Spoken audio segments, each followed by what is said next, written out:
We will continue, guys, with Dunder methods, and I created another file, Dunder methods 2, for example, and I would like to show you something more.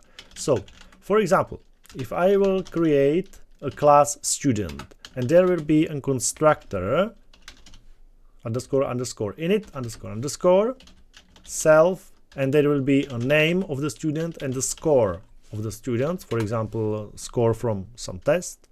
Self.name is equal to name, self.score is equal to score. We spoke about this so many times in previous videos, and now I would like to create a wrapper. Do you remember wrapper from the previous video? So if you want to print out the object created according this class, so the wrapper will be called this method. So, and I will return something like self name, and in the brackets there will be a self score. Okay, something like this. So now I would like to create 3 students. So it will be student 1.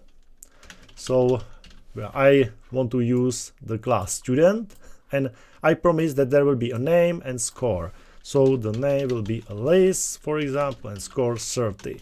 Here we have student 2 and student 3, and the student 2 will be Bob, and for example 75, and here will be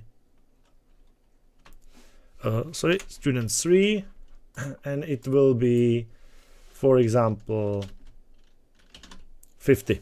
Okay, so now we have 3 objects created according this class. So now if I would like to print S1, you can see that this method will be called, and it will be his name, and in the brackets there will be a score for this S1. So Alice 30.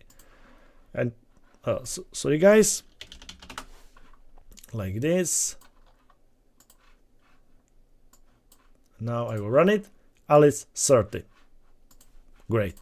And you can do that with student 2 and student 3, like this. Run it. Alice 30, Bob 75, Alice 50. Sorry. Oh, sorry, I forgot to change the name. It will be Charlie, for example. Sorry for that. Okay, now Alice 30, Bob 75, Charlie 50. Great. So this is the beginning, and in the next video we will continue with this class, and I would like to show you something new.